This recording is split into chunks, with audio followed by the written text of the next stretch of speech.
Assalamualaikum warahmatullahi wabarakatuh.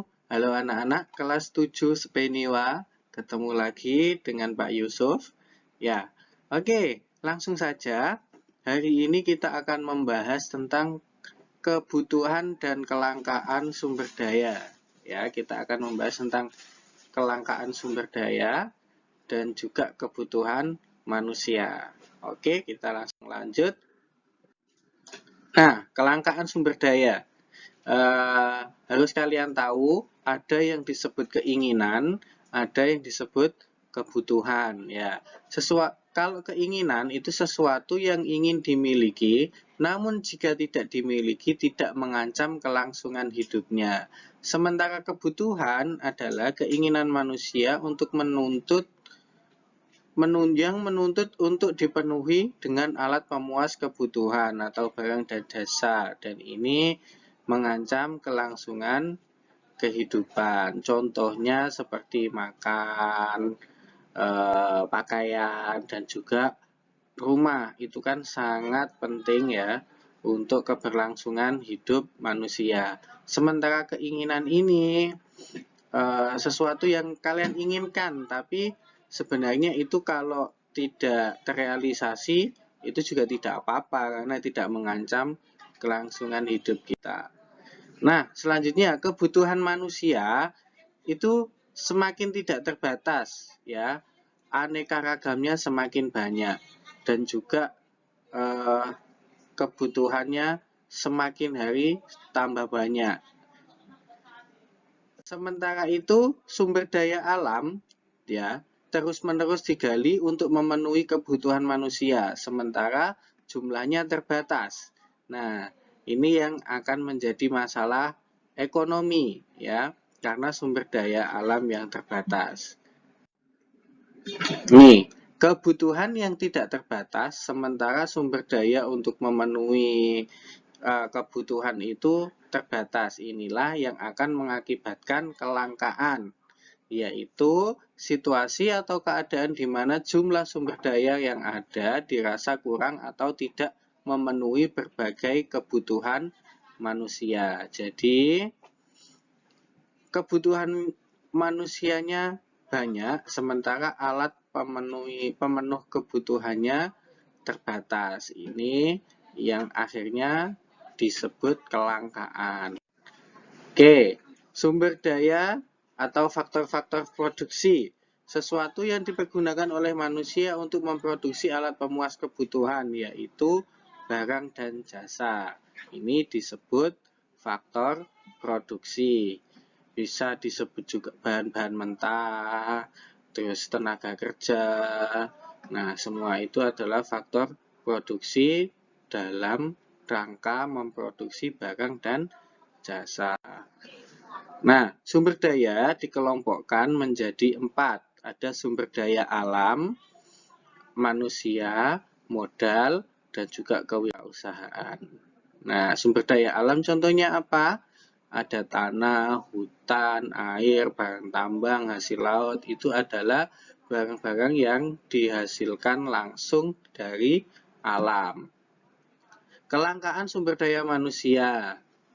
Nah, ini yang termasuk ini adalah kualitas pendidikan, keahlian, penguasaan teknologi, dan lain-lain.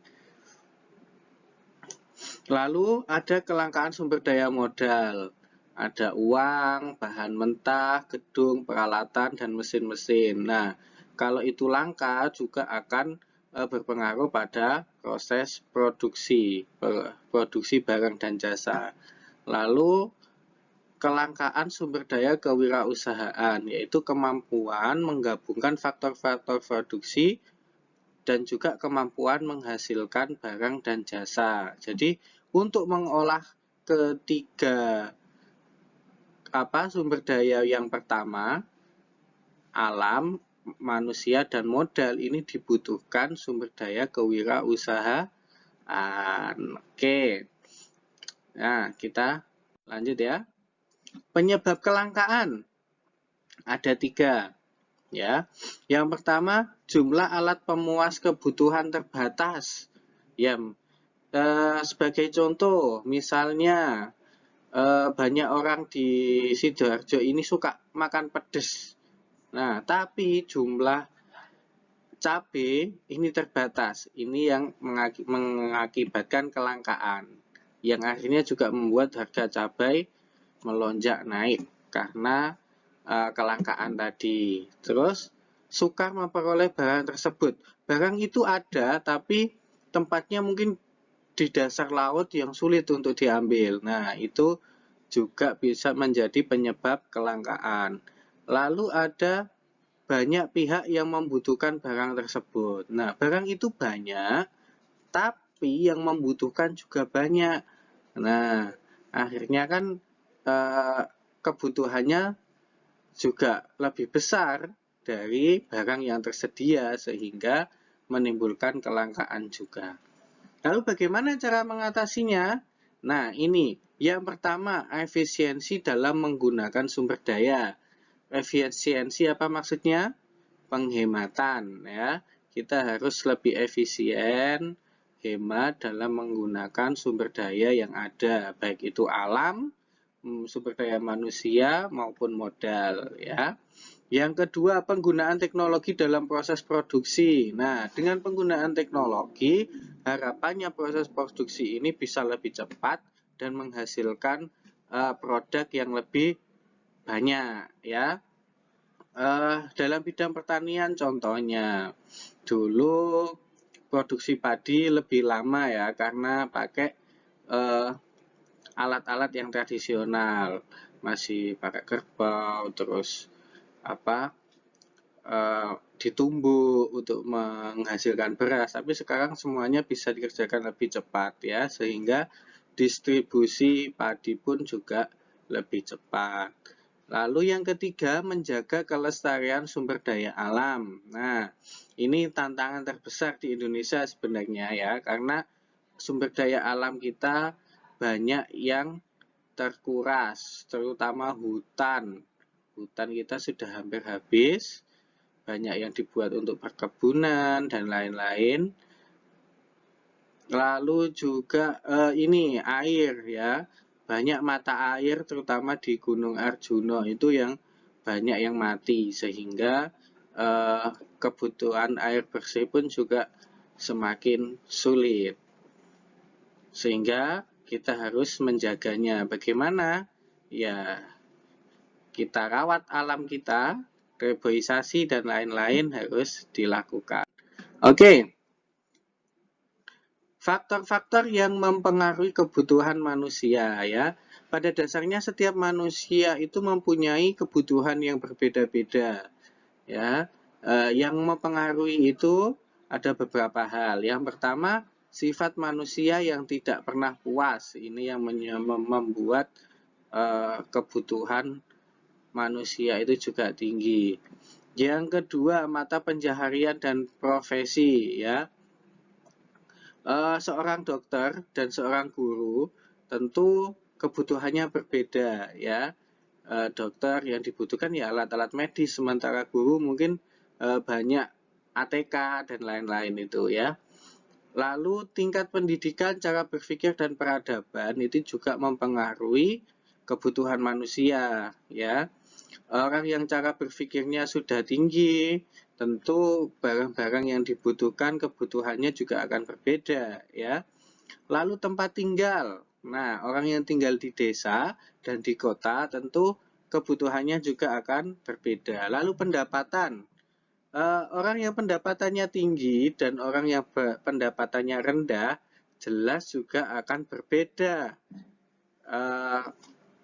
kebutuhannya ya. Tingkat konsumsinya akan berbeda. Lingkungan. Nah, lingkungan yang sederhana dan juga lingkungan yang high class ya, mungkin kebutuhan manusianya juga akan berbeda. Nah, ini faktor-faktor yang mempengaruhi kebutuhan manusia. Selanjutnya, jenis-jenis kebutuhan. Nah, kalau menurut tingkat kepentingannya, dibagi menjadi 3, ada primer, sekunder, dan tersier. Kebutuhan primer adalah kebutuhan yang harus dipenuhi untuk menjaga kelangsungan hidup manusia. Contohnya pangan, makanan dan minuman. Nah, kalau kita tidak makan tentu akan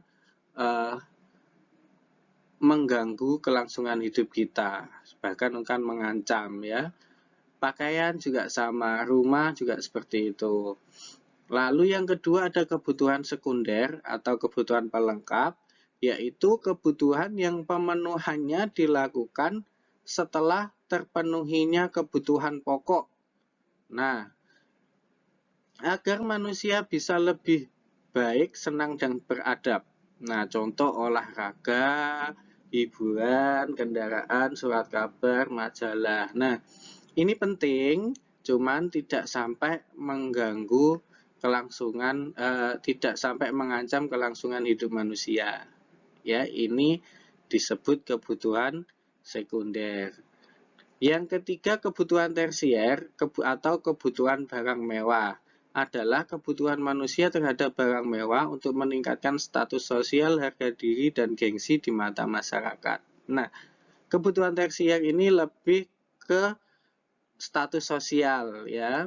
Misalnya bisa jadi mobil atau pagar rumah yang dibangun bagus. Ya, itu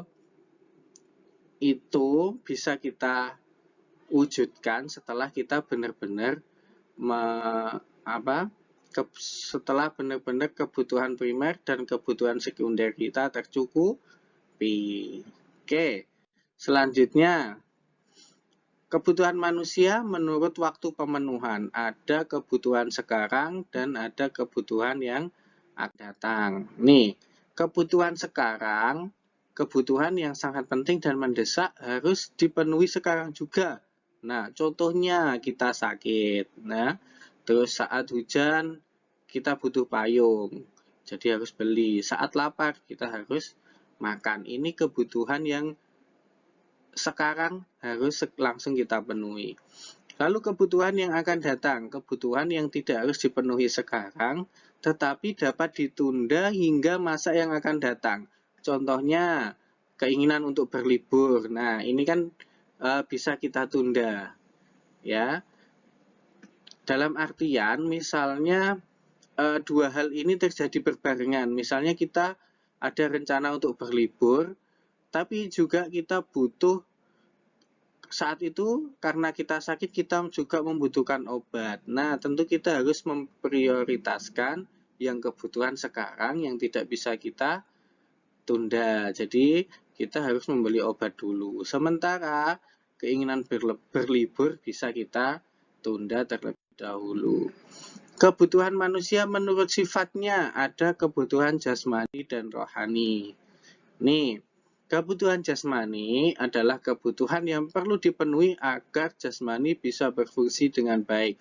Kaitannya dengan tubuh, ya, kesehatan tubuh, kesehatan badan, seperti makan dan minum, pakaian, rumah.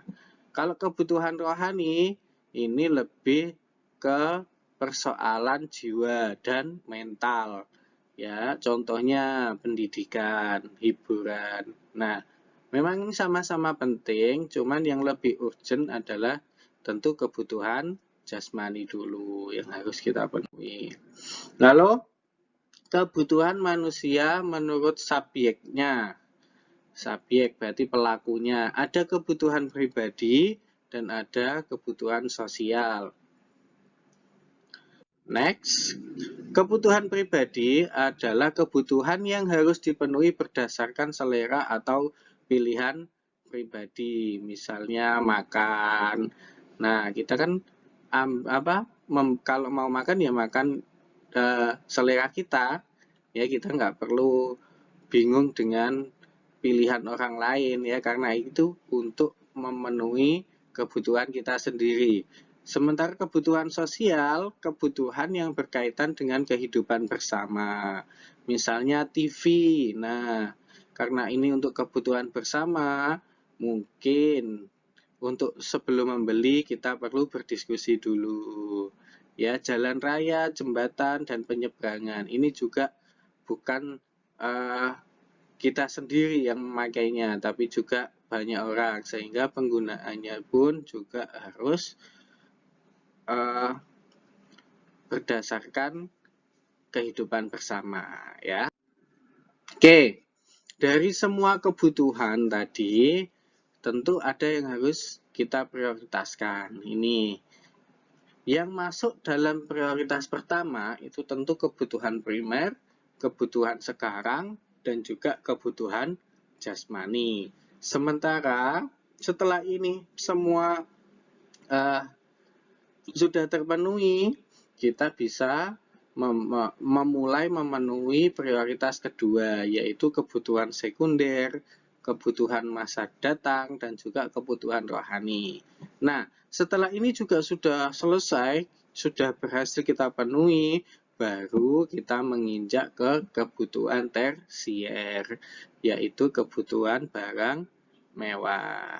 Nah, itu anak-anak penjelasan dari Bapak tentang kebutuhan manusia dan kelangkaan. Ya, sekian dari Bapak. Wassalamualaikum warahmatullahi wabarakatuh.